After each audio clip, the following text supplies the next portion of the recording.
Item ಯಾವುದೇ ಇರಲಿ try ಮಾಡಿ ಆಚಿ ಚಿಕನ್ ಮಸಾಲಾ. ಇನ್ನು ರಾಜ್ಯ ಕಾಂಗ್ರೆಸ್ನಲ್ಲಿ ಸಂಪುಟ ವಿಸ್ತರಣೆಗೆ ಕಸರತ್ತು ಮುಂದುವರೆದಿದೆ. ವಿದೇಶದಲ್ಲಿರೋ ರಾಹುಲ್ ಗಾಂಧಿ ಇನ್ನೆರಡು ದಿನಗಳಲ್ಲಿ ವಾಪಸ್ ಆಗ್ತಾ ಇದ್ದು ಸಂಪುಟ ವಿಸ್ತರಣೆ ವಿಚಾರ ವೇಗ ಪಡೆದುಕೊಂಡಿದೆ. ಜೊತೆಗೆ ಎಐಸಿಸಿ ಅಧ್ಯಕ್ಷ ದೆಹಲಿಯಲ್ಲೇ ಇದ್ದಾರೆ. ಶೀಘ್ರದಲ್ಲೇ ಸಿಎಂ ಡಿಕೆಶಿ ಮತ್ತು ಸಿದ್ದರಾಮಯ್ಯ ದೆಹಲಿಗೆ ತೆರಳುವ ಸಾಧ್ಯತೆ ಇದೆ. ಇದರ ನಡುವೆ ಡಿಕೆ ಶಿವಕುಮಾರ್ ಬಣದ ಶಾಸಕರು ಕಳೆದ ರಾತ್ರಿ ಬೆಂಗಳೂರಿನಲ್ಲಿ ಡಿನ್ನರ್ ಮೀಟಿಂಗ್ ನಡೆಸಿದ್ದು ಸಾಕಷ್ಟು ಚರ್ಚೆಗೆ ಗ್ರಾಸವಾಗಿದೆ. ಡಿಕೆಶಿ ಬಣದ 10ಕ್ಕೂ ಹೆಚ್ಚು ಶಾಸಕರು ಡಿನ್ನರ್ ಮೀಟಿಂಗ್ ನಲ್ಲಿ ಭಾಗಿಯಾಗಿ ಡಿಕೆ ಸುರೇಶ್ ಜೊತೆ ಚರ್ಚೆ ಮಾಡಿದ್ದಾರೆ. ಡಿಕೆಶಿ ಬಣದ ಶಾಸಕರಿಗೆ ಸಚಿವ ಸ್ಥಾನ, ಅನುದಾನ ಹಂಚಿಕೆ, ಸರ್ಕಾರದಲ್ಲಿ ಸೂಕ್ತ ಸ್ಥಾನಮಾನಗಳನ್ನು ನೀಡುವ ಕುರಿತು ಬಂಡೆ ಬಣದ ಶಾಸಕರು ಡಿಕೆ ಸುರೇಶ್ ಜೊತೆ ಚರ್ಚೆ ಮಾಡಿ ಡಿನ್ನರ್ ಮೀಟಿಂಗ್ ಮಾಡಿದ್ದಾರೆ. ಇತ್ತ ಬೆಳಗಾವಿ ಪ್ರವಾಸದಲ್ಲಿರುವ ಸಿಎಂ ಡಿಕೆಶಿ ಉತ್ತರ ಕರ್ನಾಟಕ ಭಾಗದ ಶಾಸಕರ ಜೊತೆ ಡಿನ್ನರ್ ಮೀಟಿಂಗ್ ನಡೆಸುವುದಕ್ಕೆ ಮುಂದಾಗಿದ್ದಾರೆ. ಮಾಜಿ ಸಚಿವೆ ಲಕ್ಷ್ಮೀ ಹೆಬ್ಬಾಳ್ಕರ್ ಆಯೋಜಿಸಿರುವ ಡಿನ್ನರ್ ಮೀಟಿಂಗ್ ನಲ್ಲಿ ಉತ್ತರ ಭಾಗದ ಶಾಸಕರು ಸಭೆಯಲ್ಲಿ ಭಾಗವಹಿಸಿ ತಮ್ಮ ಕ್ಷೇತ್ರಗಳ ಸಮಸ್ಯೆ ಸವಾಲುಗಳಿಗೆ ಉತ್ತರ ಪಡೆಯುವುದಕ್ಕೆ ಮುಂದಾಗಿರುವುದು ಡಿನ್ನರ್ ಮೀಟಿಂಗ್ನ ವಿಶೇಷತೆ ಆಗಿದೆ.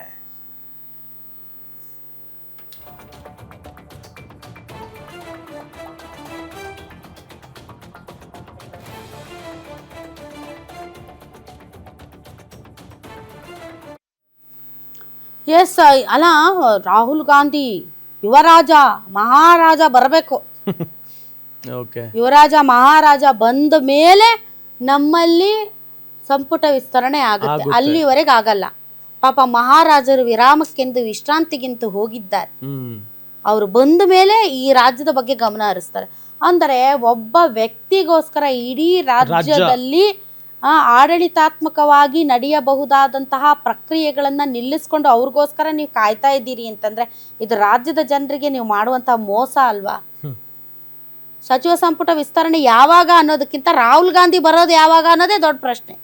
ರಾಹುಲ್ ಗಾಂಧಿ ಬರಬೇಕು, ಇವರೆಲ್ಲ ಒಂದು ಟ್ರಿಪ್ ಹೋಗ್ಬೇಕು, ಅಲ್ಲಿ ಮಾತುಕತೆ ನಡೆಸ್ಬೇಕು, ಮತ್ತೆ ವಾಪಸ್ ಬರಬೇಕು, ಮತ್ತೆ ಹೋಗ್ಬೇಕು, ಮತ್ತೆ ಎಲ್ಲ ಶಾಸಕರೆಲ್ಲ ಡೆಲ್ಲಿಗೆ ಪರೇಡ್ ಮಾಡಬೇಕು, ಅಲ್ಲಿ ಹೋಗಿ ಒತ್ತಡ ಹೇರಬೇಕು, ಅಲ್ಲಾಗ್ಲಂದ್ರೆ ವಾಪಸ್ ಬರಬೇಕು, ಇಲ್ಲಿ ಸ್ಟ್ರೈಕ್ ಮಾಡಬೇಕು, ಪ್ರತಿಭಟನೆಗಳನ್ನ ನಡೆಸಬೇಕು, ನಾನು ಆಗಬೇಕು ಮಂತ್ರಿ, ನಾನು ಆಗಬೇಕು ಅಂತ ಇಲ್ಲಿ ಹೇಳಿಕೆಗಳನ್ನ ಕೊಡಬೇಕು. ಇದೆಲ್ಲ ಆಗಸ್ಟ್ರಲ್ಲಿ ಮಳೆಗಾಲನೇ ಮುಗಿದೋಗುತ್ತೆ ಅನ್ಸುತ್ತೆ.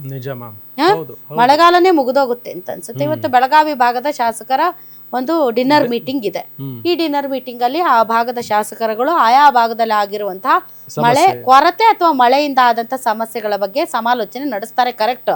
ಏನು ಡಿಕೆ ಶಿವಕುಮಾರ್ ಏನು ಸೂಪರ್ ಮ್ಯಾನ್, ಅವರು ಸೂಪರ್ ಮ್ಯಾನ್, ಹಿಟ್ ಮ್ಯಾನ್, ಹೀ ಮ್ಯಾನ್ ಎಲ್ಲ ಇದಾರಲ್ಲ, ಆ ತರನ ಇವರು ಒಂದೇ ಸರಿ ಸಿಕ್ ಸಿಕ್ ಸಿಕ್ ಸಿಕ್ ಅಂತ ಎಲ್ಲ ಕಡೆ ಸುತ್ತಾಕ ಬರಕ್ಕೆ. ಈ ಹಿಂದೆ ಯಡಿಯೂರಪ್ಪನವ್ರು ಮುಖ್ಯಮಂತ್ರಿ ಆಗಿದ್ದಾಗ ಇದೇ ತರ ಮಾಡಿದ್ರು. ಸಚಿವ ಸಂಪುಟ ರಚನೆ ಮಾಡ್ಲೇ ಇಲ್ಲ. ಪಾಪ ಒಬ್ರೇ ಏಕಾಂಗಿಯಾಗಿ ಎಲ್ಲ ಕಡೆ ದೊಡ್ಡ ಪ್ರವಾಹ. ಅವಾಗ ಏಕಾಂಗಿಯಾಗಿ ಅವರು ಓಡಾಡಿದ್ರು. ಅವ್ರಿಗೆ ಅವರ ಕೈ ಮೀರಿ ಅವ್ರು ಸಮರ್ಥವಾಗಿ ನಿಭಾಯಿಸಿದ್ರು. ಆದರೆ ಒಬ್ರೇ ಮಾಡೋದಕ್ಕಿಂತನೂ ಪ್ರತಿಯೊಂದು ಜಿಲ್ಲೆಗೂ ಅದರದೇ ಆದ ಉಸ್ತುವಾರಿಗಳಿದ್ದರೆ ಎಷ್ಟರ ಮಟ್ಟಿಗೆ ಕೆಲಸಗಳು ಈಸಿ ಆಗುತ್ತೆ ಹೇಳಿ. ಈ ಒಬ್ಬೊಬ್ರು 3 ಜಿಲ್ಲೆ 4 ಜಿಲ್ಲೆ ಕೊಟ್ಟಿದ್ದೀರಿ ನೀವು, ಅವ್ರು ಹೆಂಗ್ ಮಾಡಕ್ ಸಾಧ್ಯ ಅಂತ. ಈಗ ಯುಟಿ ಖಾದರ್ ಅವ್ರಿಗೆ ನಮ್ ಜಿಲ್ಲೆನೂ ಕೊಟ್ಟಿದಾರಪ್ಪ, ಉತ್ತರ ಕನ್ನಡ ಜಿಲ್ಲೆ. ಅವ್ರು ಯಾವಾಗ ಪ್ರವಾಸ ಹೋಗ್ತಾರೋ ನಮ್ಗೆ ಗೊತ್ತಿಲ್ಲ. ಅಂದ್ರೆ ಉತ್ತರ ಕನ್ನಡ ಜಿಲ್ಲೆಯಲ್ಲಿ ಈಗಾಗಲೇ ಶಾಲಾ ಕಾಲೇಜುಗಳಿಗೆಲ್ಲ ರಜೆ ಘೋಷಣೆ ಮಾಡಲಾಗಿದೆ. ಸೊ ಇಂತಹ ಸಂದರ್ಭದಲ್ಲಿ ನೀವು ರಾಹುಲ್ ಗಾಂಧಿ ಯಾವಾಗ ಬರ್ತಾರೆ, ಮಹಾರಾಜರು ಬರೋವರೆಗೂ ಇಲ್ಲಿ ಏನೂ ಆಗಲ್ಲ ಅಂತಂದ್ರೆ ಈ ಪ್ರಜಾಪ್ರಭುತ್ವ ವ್ಯವಸ್ಥೆಯಲ್ಲಿ ನಮ್ದು ಭಾರಿ ದೊಡ್ಡ ಪಕ್ಷ, ಪ್ರಜಾಪ್ರಭುತ್ವ ಇರೋ ಪಕ್ಷ, ಸಂವಿಧಾನದ ಅಡಿಯಲ್ಲಿ ನಡೆಯೋ ಪಕ್ಷ ಅಂತ ಜೋರಾಗಿ ನಿಮ್ಮನ್ನ ನೀವು ಬೆಂತಟ್ಕೊಳ್ತೀರಲ್ಲ. ಒಬ್ಬ ವ್ಯಕ್ತಿಗೋಸ್ಕರ ಇಡೀ ಸಚಿವ ಸಂಪುಟ ವಿಸ್ತರಣೆ ಆಗದೆ ಹಿಂಗೆ ಕೂತಿದ್ದೀರಾ ನೀವುಗಳು. ಇಂತಹ ಸಂದಿಗ್ಧ ಪರಿಸ್ಥಿತಿ, ರಾಜ್ಯದಲ್ಲಿ ಪರಿಸ್ಥಿತಿ ಚೆನ್ನಾಗಿದೆಯಾ? ಒಂದು ಕಡೆ ಮಳೆ, ಒಂದು ಕಡೆ ಬರ. ಇಂತಹ ಪರಿಸ್ಥಿತಿಯಲ್ಲಿ ನೀವುಗಳು ಸನ್ನದ್ಧರಾಗಿ ಇಡೀ ರಾಜ್ಯಾದ್ಯಂತ ಎಲ್ಲಿಯೂ ಕೂಡ ಯಾವುದೇ ರೀತಿಯಾದಂತಹ ನಿರ್ಲಕ್ಷ್ಯ ಇಲ್ಲದೇ ಇರೋ ರೀತಿ ಕೆಲಸ ಮಾಡೋದಕ್ಕೆ ಬೇಕಾದಂತಹ ಸಚಿವರುಗಳು ಇಲ್ಲ, ಉಸ್ತುವಾರಿಗಳು ಇಲ್ಲ, ಯಾರೂ ಇಲ್ಲ. One and only DK Shivakumar. ಅದಕ್ಕೆ ಓಡಾಡ್ತಾ ಇದ್ದಾರೆ.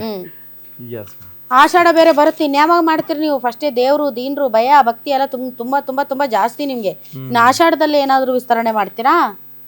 ಅದನ್ನ ಒಪ್ಕೋತಾರ ಡಿ ಕೆ ಶಿವಕುಮಾರ್ ಅವರು? ನಮ್ಮಲ್ಲಿ ಶುಭ ಕಾರ್ಯಗಳನ್ನ ಆಷಾಢದಲ್ಲಿ ಮಾಡಲ್ಲ, ಇತ್ತೀಚೆಗೆ ಮಾಡ್ತಾರೇನಪ್ಪ, ನನಗೂ ಗೊತ್ತಿಲ್ಲ. ಆದ್ರೆ ಇವ್ರಿಗೆ ಬಾಳ್ ನಂಬಿಕೆ ಅಲ್ಲ, ನಮಗಂತ ಅದ್ರ ಮೇಲೆ ನಂಬಿಕೆ ಇಲ್ಲ, ಇವ್ರಿಗೆ ಬಾಳ್ ನಂಬಿಕೆ ಇದೆ, ನಂಬಿಕೆ ಇದೆ.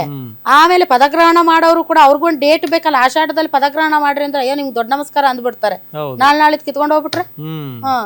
ಸೊ ಗೊತ್ತಿಲ್ಲಪ್ಪ ಇವ್ರದ್ದು.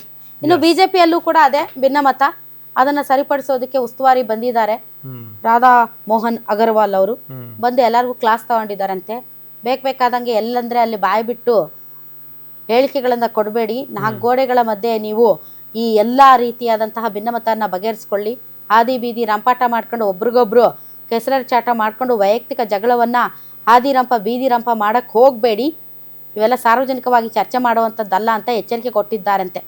ಮತ್ತು ಪರಸ್ಪರ ವೈಷಮ್ಯವನ್ನ ಬದಿಗಿಟ್ಟು ಒಗ್ಗಟ್ಟಿನಿಂದ ಕೆಲಸ ಮಾಡದೇ ಇದ್ದರೆ ಮುಂದಿನ ದಿನಗಳಲ್ಲಿ ಶಿಸ್ತು ಕ್ರಮ ಎದುರಿಸಬೇಕಾಗುತ್ತದೆ ಎಂಬ ಎಚ್ಚರಿಕೆಯನ್ನ ರವಾನಿಸಿದ್ದಾರೆ.